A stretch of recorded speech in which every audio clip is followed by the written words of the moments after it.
اعوذ باللہ من الشیطان الرجیم بسم اللہ الرحمن الرحیم واسألہم عن القریۃ التی کانت حاضرۃ البحر، اور ان سے ذرا پوچھیے اس بستی کے بارے میں جو ساحل سمندر پر تھی۔ اب اصحاب سبت کے واقعے کا ذکر ہونے جا رہا ہے۔ اکثر مفسرین کا خیال ہے کہ یہ بستی اس مقام پر واقع تھی جہاں آج کل ایلات کی بندرگاہ ہے۔ 1967 کی عرب اسرائیل جنگ میں مصر نے اسی بندرگاہ کا گھراؤ کیا تھا، جس کے خلاف اسرائیل نے شدید رد عمل کا اظہار کرتے ہوئے مصر، شام اور اردن پر حملہ کر کے مصر سے جزیرہ نمایاں سینا، شام سے جولان کی پہاڑیاں اور اردن سے پورا مغربی کنارہ جو فلسطین کا زرخیز ترین علاقہ تھا ہتھیا لیا تھا۔ بہرحال مچھیروں کی وہ بستی ایلات کے اس بندرگاہ کے علاقے میں آباد تھی جہاں یہ واقعہ پیش آیا۔ اذ یعدون فی السبت، جبکہ وہ سبت کے قانون میں حد سے تجاوز کرنے لگے۔ اذ تأتیہم حیتانہم یوم سبتہم شرعا، جبکہ آتی تھی ان کی مچھلیاں ان کے پاس ہفتے کے دن چھلانگیں لگاتی ہوئی۔ شرع کے معنی ہے سیدھے اٹھائے ہوئے نیزے۔ یہاں یہ لفظ مچھلیوں کے لیے آیا ہے تو اس سے مراد ایسی مچھلیاں ہیں جو منہ اٹھائے ہوئے تیزی سے کسی سمت بڑھ رہی ہوں۔ اگر کسی جگہ مچھلیوں کی بہتات ہو تو وہ بے خوف ہو کر بہت زیادہ تعداد میں پانی کی سطح پر آ جاتی ہیں اور چھلانگیں لگاتی ہیں۔ ایسے منظر کی عکاسی کے لیے یہاں شرعن کا لفظ آیا ہے، یعنی مچھلیوں کی اس بے خوف اچھل کود کا منظر ایسے ہوتا تھا جیسے کہ نیزے چل رہے ہوں۔ دراصل تمام حیوانات کو اللہ تعالیٰ نے چھٹی حس سے نوازا ہے، چنانچہ اس علاقے کی مچھلیوں کو اندازہ ہو گیا تھا کہ ایک خاص وقفے کے بعد ایک دن ایسا آتا ہے جس دن انہیں کوئی ہاتھ نہیں لگاتا، اس لیے اس دن وہ بے خوف ہو کر ہجوم کی صورت میں ساحل پر آ جاتی تھی، جبکہ وہ لوگ جن کا پیشہ ہی مچھلیاں پکڑنا تھا ان مچھلیوں کو بے بسی سے دیکھتے تھے۔ ان کے ہاتھ بندھے ہوئے تھے کیونکہ یہود کی شریعت کے مطابق ہفتے کے دن ان کے لیے کاروبار دنیاوی کی ممانعت تھی۔ وَيَوْمَ لَا يَسْبِتُونَ لَا تَأْتِيهِمْ، اور جس دن سبت نہیں ہوتا تھا وہ ان کے قریب نہیں آتی تھیں۔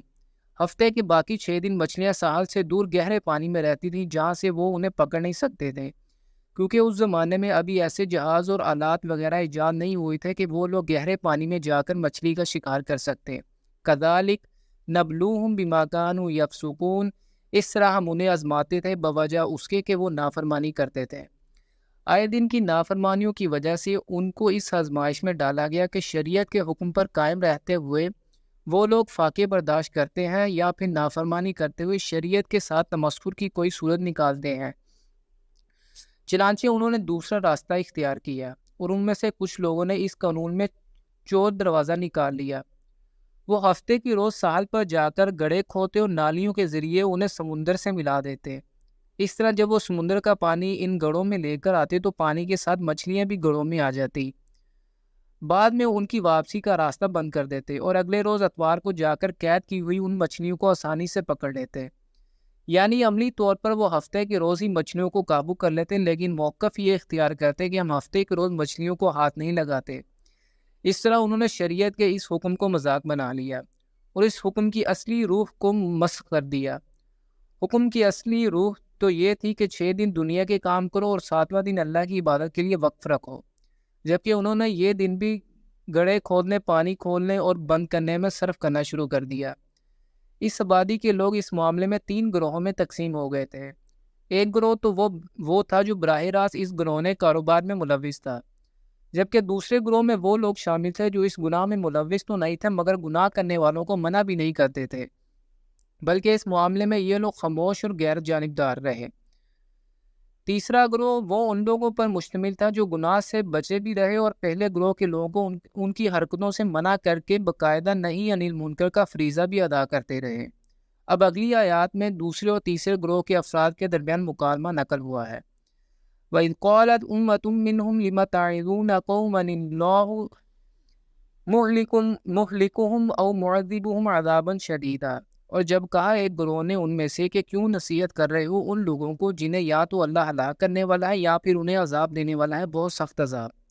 قَالُوا مَعْذِرَةً إِلَىٰ رَبِّكُمْ، انہوں نے کہا کہ تمہارے رب کے ہاں معذرت پیش کرنے کے لیے۔ وَلَعَلَّهُمْ يَتَّقُونَ، اور شاید کہ وہ تقوی اختیار کر ہی لیں۔ یعنی اس بات کا امکان بھی موجود ہے کہ ہمارے سمجھانے بجھانے سے ان میں کسی کے دل میں کبھی خدا خوفی کا جذبہ پیدا ہو جائے۔ ایسی واضح و نصیحت کی قدر و قیمت کا اندازہ حضور صلی اللہ علیہ وسلم کی اس فرمان سے لگایا جا سکتا ہے۔ ایک مرتبہ حضور اکرم صلی اللہ علیہ وسلم نے حضرت علی رضی اللہ تعالیٰ عنہ سے خطاب کرتے ہوئے فرمایا، اے علی، اگر اللہ تمہارے ذریعے سے ایک شخص کو بھی ہدایت دے دے تو یہ دولت تمہارے لیے سرخ اونٹوں سے بھی برکر ہے۔ فلما نسوا ما ذکروا به انجینا الذین ینہون عن السوء، پھر جب انہوں نے نظر انداز کر دیا اس نصیحت کو جو انہیں کی جا رہی تھی تو ہم نے بچا لیا ان کو جو برائی سے روکتے تھے۔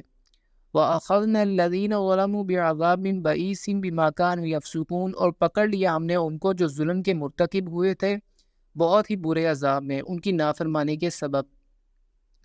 فَلَمَّا عَتَوْا عَمَّا نُهُوا عَنْهُ قُلْنَا لَهُمْ كُونُوا قِرَدَةً خَاسِئِينَ، تو جب وہ بہت بڑھ گئے اس میں جس سے ان کو روکا گیا تھا تو ہم نے ان سے کہہ دیا کہ جاؤ ذلیل بندر بن جاؤ۔ آخرکار ان پر عذاب اس صورت میں آیا کہ ان کی انسانی شکلیں مسخ کر کے انہیں بندر بنا دیا گیا اور پھر انہیں ہلاک کر دیا گیا۔ وَإِذْ تَأَذَّنَ رَبُّكَ لَيَبْعَثَنَّ عَلَيْهِمْ إِلَى يَوْمِ الْقِيَامَةِ مَن يَسُومُهُمْ سُوءَ الْعَذَابِ، اور یاد کرو جب آپ صلی اللہ علیہ وسلم کے رب نے یہ اعلان کر دیا کہ وہ لازماً مسلط کرتا رہے گا ان پر قیامت کے دن تک ایسے لوگوں کو جو انہیں بدترین عذاب میں مبتلا کرتے رہیں گے۔ إِنَّ رَبَّكَ لَسَرِيعُ الْعِقَابِ وَإِنَّهُ لَغَفُورٌ رَحِيمٌ، یقیناً آپ صلی اللہ علیہ وسلم کا رب سزا دینے میں بہت جلدی کرتا ہے اور یقیناً وہ غفور بھی ہے اور رحیم بھی ہے۔ وَقَطَّعْنَاهُمْ فِي الْأَرْضِ أُمَمًا، اور ہم نے انہیں زمین کے اندر منتشر کر دیا فرقوں کی صورت میں۔ بنی اسرائیل کا یہ انتشار 70 عیسوی میں اس وقت شروع ہوا جب رومن جنرل ٹائٹس نے یروشلم پر حملہ کر کے ان کے سیکنڈ ٹیمپل کو شہید کر دیا۔ یہ معبد حضرت عزیر علیہ السلام کے زمانے میں دوبارہ تعمیر ہوا تھا۔ اس دوران ٹائٹس کے حکم سے یروشلم میں 1,33,000 یہودیوں کو ایک دن میں قتل کیا گیا اور بچ جانے والوں کو فلسطین سے نکال باہر کیا گیا۔ یہاں سے ملک بدر ہونے کے بعد یہ لوگ مصر، ہندوستان، روس اور یورپ کے مختلف علاقوں میں جا بسے۔ پھر جب امریکہ دریافت ہوا تو بہت سے یہودی خاندان وہاں جا کر آباد ہو گئے۔ اس آیت میں ان کی اسی انتشار کی طرف اشارہ ہے کہ پوری دنیا میں انہیں منتشر کر دیا گیا اور اس طرح ان کی اجتماعیت ختم ہو کر رہ گئی۔ اس پر مستظار یہ کہ وہ جہاں کہیں بھی گئے وہاں ان سے شدید نفرت کی جاتی رہی، جس کے باعث ان پر یورپ میں بہت ظلم ہوئے۔ اس کے بعد جنگ عظیم دوم میں ہٹلر کے ہاتھوں تو یہودیوں پر ظلم کی انتہا ہو گئی۔ اس کے حکم پر پورے مشرقی یورپ سے یہودیوں کو اکٹھا کر کے کنسنٹریشن کیمپس میں جمع کیا گیا اور ان کے اجتماعی قتل کی باقاعدہ منصوبہ بندی کی گئی، جس کے تحت لاکھوں لاشوں کو ٹھکانے لگانے کے لیے جدید آٹومیٹک پلانٹ نصب کیے گئے۔ چنانچہ مردوں، عورتوں اور بچوں کو اجتماعی طور پر ایک بڑے ہال میں جمع کیا جاتا، وہاں ان کے کپڑے اتروائے جاتے اور بال منڈوائے جاتے۔ بعد میں ان بالوں سے قالین تیار کیے گئے جو نازی عہدیدار بڑے فخر سے اپنے دفتروں میں بچھاتے تھے، اور پھر وہاں سے انہیں بڑے بڑے گیس چیمبرز میں داخل کر دیا جاتا۔ مشینوں کے ذریعے سے لاشوں کا چورا کیا جاتا اور ایک خاص قسم کے کیمیکلز کی مدد سے انسانی گوشت کو سیاہ رنگ کے سیال مادے میں تبدیل کر کے کھیتوں میں بطور کھاد استعمال کرنے کے لیے سپلائی کیا جاتا۔ یہودیوں کے اس قتل عام کو ہولوکاسٹ کا نام دیا جاتا ہے۔ بعض لوگ کہتے ہیں کہ 60 لاکھ کی تعداد مبالغے پر مبنی ہے، اصل تعداد 40 لاکھ تھی۔ 40 لاکھ یہودیوں کو قتل کیا گیا۔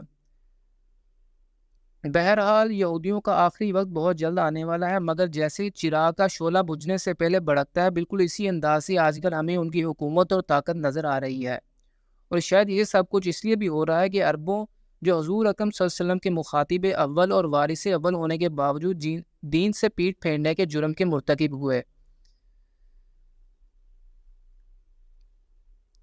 منہم الصالحون ومنہم دون ذلک، ان میں سے کچھ لوگ صالح ہیں اور کچھ وہ بھی ہیں جو دوسری طرح کے ہیں۔ وبلوناہم بالحسنات والسیئات لعلہم یرجعون، ہم انہیں بلائی اور برائی سے آزماتے رہے ہیں کہ شاید یہ لوگ لوٹ آئیں۔